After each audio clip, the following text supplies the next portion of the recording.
ओम शांति। 29 अप्रैल बाबा की मुरली। मीठे बच्चे, श्रीमत ही श्रेष्ठ बनाएंगी, परमत व मनमत श्रापित कर देंगी। इसलिए श्रीमत को कभी भी भूलो मत। श्रीमत है श्रेष्ठ बनाने वाली, परमत व मनमत श्रापित कर देंगी। इसलिए श्रीमत को कभी भी भूलो मत। प्रश्न: सतोप्रधान पुरुषार्थी कौन और तमोप्रधान पुरुषार्थी कौन? उत्तर: दोनों का अंतर बाबा बता रहे हैं। सतोप्रधान पुरुषार्थी बाप से पूरा वर्षा लेने का पुरुषार्थ व प्रतिज्ञा करते हैं। दूसरा, वह याद में रहने की रेस करते हैं। और तीसरा, नंबर 1 जाने का लक्ष्य रखते हैं। सतोप्रधान पुरुषार्थी पूरा वर्षा लेने का पुरुषार्थ व प्रतिज्ञा करते हैं, याद में रहने की रेस करते हैं, नंबर 1 जाने का लक्ष्य रखते हैं। तमोप्रधान पुरुषार्थी कौन? जो कहते तकदीर में होगा, जो तकदीर में होगा। अच्छा, प्रजा बनेंगे तो प्रजा ही सही। उनके आगे माया का ऐसा विघ्न आता जो रेस से ही बाहर निकल जाते, क्योंकि लक्ष्य रखते ही नहीं हैं। समझते हैं जो तकदीर में होगा वो मिल जाएगा, तो वो रेस से फिर बाहर निकल जाते हैं। गीत है: मुझको सहारा देने वाले, ये दिल कहे तेरा शुक्रिया। ओम शांति। बच्चे जब सन्मुख बैठते हैं तो जानते हैं हम जीव आत्माएं हैं। यहाँ तो जीव आत्माएं ही होंगी न। जब आत्मा को शरीर नहीं है तो नंगी है, उसे अशरीरी कहा जाता है। तुम तो शरीर सहित बैठे हो। आत्मा व परम आत्मा जब तक शरीर में न आए तब तक बोल नहीं सकते। तुम जीव आत्माएं जानती हो, अब बाप के सन्मुख बैठे हैं। हूबहू जैसे 5000 वर्ष पहले सन्मुख आए थे। बच्चे जरूर बाप से ही वर्षा लेंगे। जानते हैं हम अपने परमपिता परमात्मा बेहद के बाप के सन्मुख बैठे हैं। क्यों बैठे हैं? बाप से बेहद का वर्षा लेने। जैसे स्कूल में समझते हैं हम टीचर द्वारा इंजीनियरिंग सीखते हैं, बैरिस्टरी सीखते हैं, यह एम ऑब्जेक्ट रहती है। तुम बच्चे समझते हो परमपिता परमात्मा हमको ब्रह्मा के तन से बैठ राजयोग सिखाते हैं। भगवान उवाच, यह तो बच्चों को समझाया है कि भगवान निराकार को कहा जाता है। जीवात्मा पुनर्जन्म जरूर लेती है। कोई भी सन्यासी से पूछो मनुष्य पुनर्जन्म लेते हैं, तो ऐसे नहीं कहेंगे कि नहीं लेते हैं। नहीं तो 84 लाख जन्म कैसे कहते? पूछो तुम पुनर्जन्म को मानते हो? यह तो बरोबर है। आत्मा संस्कारों अनुसार एक शरीर छोड़ फिर दूसरा लेती है। ऐसे ऐसे करते मनुष्य 84 लाख जन्म नहीं परंतु 84 जन्म लेते हैं। इससे सिद्ध होता है पहला जन्म जरूर बहुत अच्छा सतो प्रदान होगा। लास्ट में छी तमो प्रदान होंगे। 16 कला से फिर 14 कला, 12 कला होती जाएंगी। पुनर्जन्म जरूर लेते हैं। पूछना चाहिए, अच्छा परमपिता परमात्मा ने पुनर्जन्म लिया है या जन्म मरण रहित है? देखो यह पॉइंट बहुत सूक्ष्म है। अगर कहेंगे जन्म मरण रहित है तो फिर शिव जयंती सिद्ध नहीं होती। कहेंगे शिव जयंती तो मनाई जाती है, समझाया जाता है, हाँ शिव जयंती है, परंतु जन्म के साथ फिर मरना जिसको कहा जाता वह नहीं है। अगर मरे तो फिर पुनर्जन्म लेवे। बाप कभी पुनर्जन्म नहीं लेते। वह इस तन में एक ही बार आते हैं बस। फिर पुनर्जन्म में नहीं आते। परमपिता परमात्मा पुनर्जन्म रहित हैं। वह कब सतो प्रधान से तमो नहीं बनते। आत्माएं तो सब जन्म मरण में आते आते पतित बन जाती हैं। फिर बाप आते हैं पावन बनाने। इससे सिद्ध होता है आत्मा ही पतित होती है, आत्मा ही पावन आती है। फिर पतित माया बना देती है। जब आती है आत्मा पावन आती है, फिर माया पतित बना देती है। बाप कभी भी बच्चों को गंदी मत नहीं दे सकते। इस समय के पतित मनुष्य पतित मत देते हैं। अब पावन बाप कहते हैं कि पतित नहीं बनो, अर्थात विकारों में नहीं जाओ। रावण की मत से दुखधाम बन गया है, पहले सुखधाम था। ऐसे नहीं बाप ही सुख दुख देते हैं, नहीं, बाप कभी बच्चों को दुख की मत दे नहीं सकते। माया ही दुख देती है। उस माया पर जीत पाने से ही तुम जगत जीत बनते हो। मनुष्य माया का अर्थ नहीं समझते। वह धन को माया कह देते हैं। कहते हैं न, इनको माया का नशा बहुत है। परंतु माया 5 विकारों को कहा जाता है। अगर 5 विकारों का नशा है तो माया एकदम खा जाती है। सतयुग त्रेता में माया का नशा होता नहीं। वहाँ रावण का भूत बनाकर जलाते नहीं। भूत कड़े दुश्मन का बनाया जाता है। रावण राज्य शुरू होता है आधा कल्प से। देह अहंकार आने से फिर और विकार आ जाते हैं। शास्त्रों में कोई यह बातें नहीं है। लिखा हुआ है देवताएं वाम मार्ग में अर्थात विकारों में जाते हैं। माया के वश होने से परवश हो जाते हैं, पर मत पर चलते रहते हैं। अभी तुम चलते हो श्रीमत पर मत माना माया की मत। श्री अर्थात श्रेष्ठ मत है बाप की, वह है पर मत रावण की। इसलिए बाप ने कहा है आसुरी संप्रदाय सब रावण की जंजीरों में दुखी है। मनुष्यों ने सतयुग की आयु लाखों वर्ष समझ ली है, तो तुम हिसाब किताब बताते हो 5000 वर्ष कैसे हैं। क्राइस्ट को 2000 वर्ष हुआ, बुद्ध को 2250 वर्ष हुआ, इस्लाम को 2500 वर्ष हुए। सबको मिलाकर आधा कल्प हुआ। इनके पहले तो देवताओं का राज्य था। फिर देवताओं को लाखों वर्ष कैसे कह सकते। इतने वर्ष होते फिर तो मनुष्य बहुत हो जाते। इतने तो है नहीं। 5000 वर्ष में ही करोड़ों मनुष्य हो जाते हैं। कहते भी हैं क्राइस्ट से 3000 वर्ष पहले भारत में आदि सनातन देवी देवता धर्म था। 5000 वर्ष पूरे हो जाते हैं, नाटक पूरा तो होता है न। इन बातों को कोई जानते नहीं है।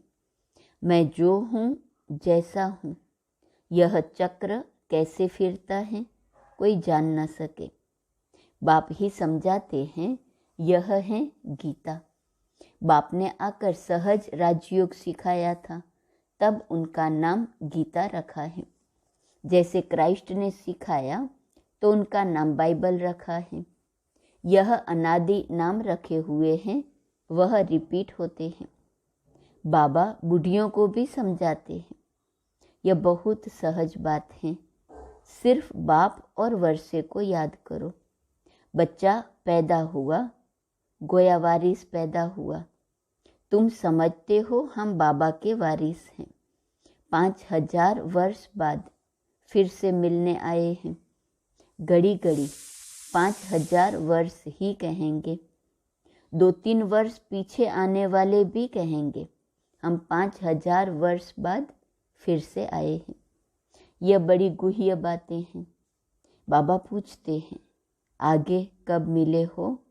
कहते हैं हाँ बाबा। आत्मा इस मुख द्वारा कहती है हम 5000 वर्ष पहले आपसे मिले थे। आप इस तन द्वारा शिक्षा देने आए थे।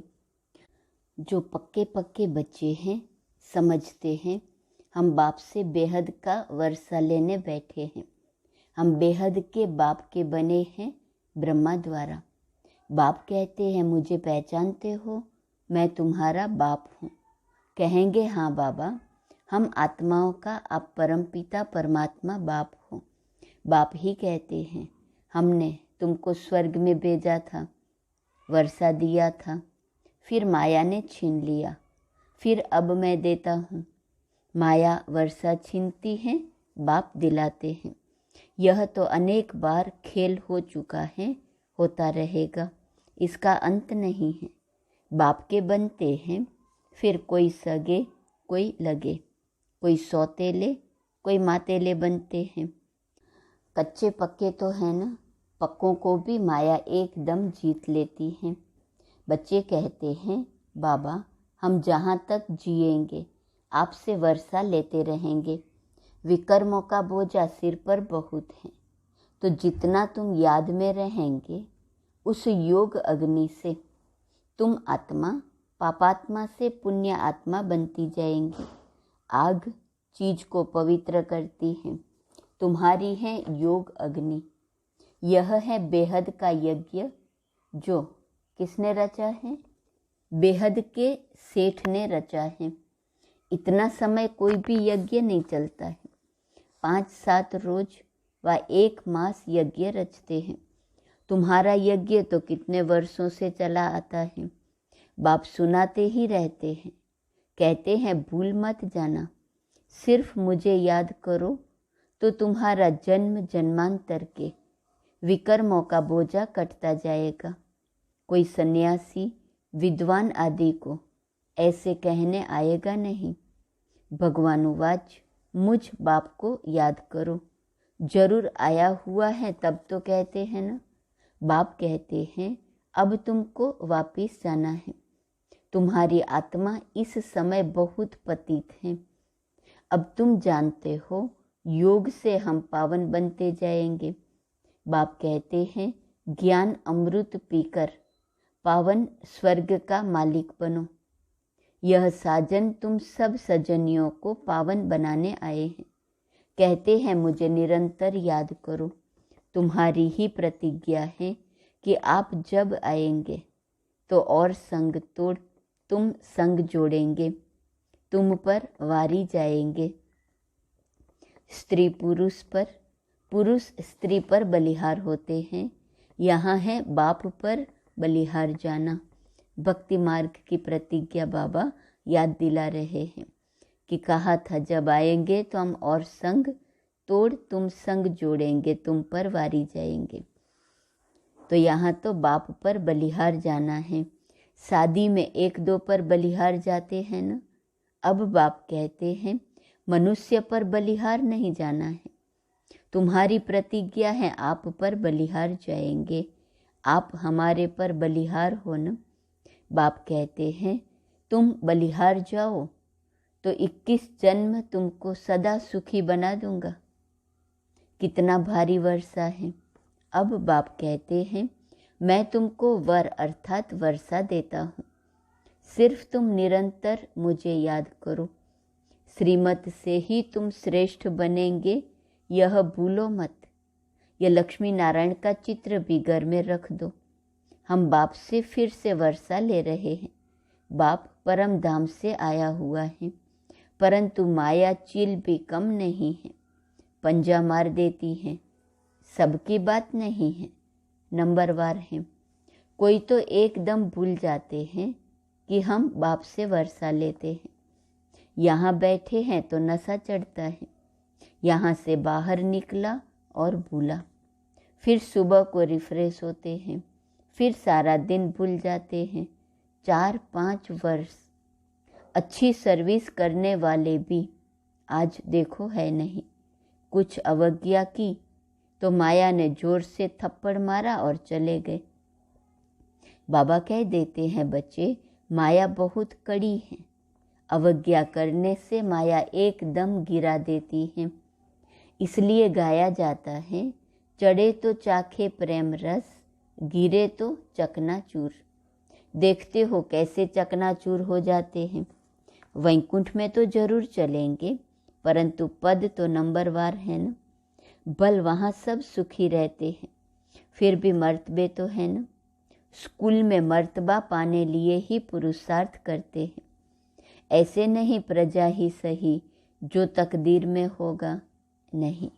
इसको तमो प्रधान पुरुषार्थ कहा जाता है। सतो प्रधान उनको कहेंगे जो बाप से पूरा वर्षा लेने का पुरुषार्थ व प्रतिज्ञा करते हैं। यह गुड़ दौड़ है ना, सब नंबर 1 तो नहीं जाएंगे। यह ह्यूमन रेस है। माया ऐसा विघ्न डालती है जो एकदम रेस से निकाल देती है। तुम्हारी ह्यूमन रेस है। आत्मा कहती है हम बहुत दुखी हुए हैं, शरीर लेते लेते बहुत तंग हुए हैं। कहते हैं अब बाबा के पास जाएं। बाबा ने युक्ति तो बतलाई हुई ही है। बाबा हम आपकी याद में रहेंगे, जितना टाइम निकाल सको उतना अच्छा है। जैसे गवर्नमेंट की सर्विस में भी 8 घंटा रहते हैं ना, तो इसमें भी तो 8 घंटा रहो। सृष्टि को स्वर्ग बनाना कितनी भारी सर्विस है। सिर्फ बाप को याद करो और सुखधाम को याद करो, बस 8 घंटा सर्विस की तो पूरा वर्षा पाएंगे। ऐसे याद करते करते तुम्हारे विकर्म विनाश होंगे। 8 घंटा तुम इस सर्विस में दो, बाकी 16 घंटा तुम फ्री हो। जितना हो सके घड़ी घड़ी याद करो। याद तो कहाँ भी बैठे कर सकते हो। सबसे अच्छा टाइम तुमको सवेरे मिलेगा। सिंधी में कहते हैं सवेल सुमन सवेल उठन, अर्थात सवेरे जल्दी सोना और सवेरे जल्दी उठना। यह गुण मनुष्यों को बड़ा करता है। अज्ञानी लोग 8 घंटा नींद करते हैं। तुम्हारी नींद आधी होनी चाहिए। 4 घंटा नींद बस। कर्म योगी हो ना, रात को 10 बजे सो जाओ, 2 बजे उठो। शिव बाबा को याद करो। 2 बजे नहीं उठ सकते हो तो 3 बजे उठो, 4 बजे उठो। वह फर्स्ट क्लास समय है। एकदम शांति रहती है, सभी अशरीरी बन जाते हैं। उस समय सन्नाटा बहुत होता है, जैसे कि मूल वतन हो जाता है। ऐसे लगता है जैसे सब मरे पड़े हैं। उस समय तुम बाबा को याद करेंगे तो फिर वह याद पक्की हो जाएंगी। अमृत वेले की याद अच्छा असर करती है। बाबा बहुत करके रात को जागते रहते हैं। स्थूल काम में आने से माथा भारी होता है। सूक्ष्म सर्विस में थकावट नहीं होती है। कमाई थोड़े ही थकाएंगी, कमाई से तो खुशी होंगी। तो सवेरे सवेरे उठकर याद करने से बड़ी कमाई है। अच्छा, मीठे मीठे सिकी लदे बच्चों प्रति माता पिता बाप दादा का याद प्यार और गुड मॉर्निंग। रूहानी बाप की रूहानी बच्चों को नमस्ते। रूहानी बच्चों की रूहानी बाप को नमस्ते नमस्ते नमस्ते। धारणा के लिए मुख्य सार। पहली पॉइंट, सवेरे अमृत वेले उठ अशरीरी बन। बाप को याद करने का अभ्यास करना है। पूरा वर्षा लेने के लिए याद की रेस करनी है। कम से कम 8 घंटा याद जरूर करना है। दूसरी पॉइंट, एक बाप पर पूरा बलिहार जाना है। पर मत व मन मत पर न चल, एक बाप की श्रेष्ठ मत पर चलना है। वरदान, रूहानी एक्सरसाइज द्वारा वेट को समाप्त करने वाले समान और समीप भव। रूहानी एक्सरसाइज द्वारा वेट अर्थात बोझ को समाप्त करने वाले समान और समीप भव। रूहानी एक्सरसाइज अर्थात अभी अभी निराकारी, अभी अभी अव्यक्त फरिश्ता, अभी अभी साकारी कर्म योगी, अभी अभी विश्व सेवादारी। ऐसी एक्सरसाइज रोज करो तो व्यर्थ का जो बोझ है वो समाप्त हो जाएगा। जब बोझ समाप्त हो, मासुक समान डबल लाइट बनो, तब जोड़ी अच्छी लगेंगी। यदि मासुक हल्का हो और आशिक भारी हो तो जोड़ी अच्छी नहीं लगेंगी। रूहानी मासुक आशिकों को कहते हैं, समान बनो, समीप बनो। स्लोगन: अपने जीवन रूपी गुलदस्ते द्वारा दिव्यता की खुशबू फैलाना ही गुण मूर्त बनना है। आज का स्वमान है, मैं 16 कला संपूर्ण हूँ। पॉइंट है, जैसे चंद्रमा जब 16 कला संपूर्ण हो जाता है तो न चाहते हुए भी हर एक को अपनी तरफ आकर्षित करता है। ऐसे कोई भी वस्तु संपन्न होती है तो अपने आप आकर्षण करती है। तो जब संपूर्णता के समीप पहुँचेंगे तो विश्व की सर्व आत्माओं को स्वतः आकर्षित करेंगे, क्योंकि संपूर्णता में प्रभाव की शक्ति होती है। तो प्रभावशाली बनने के लिए संपन्न बनना पड़े। ओम शांति।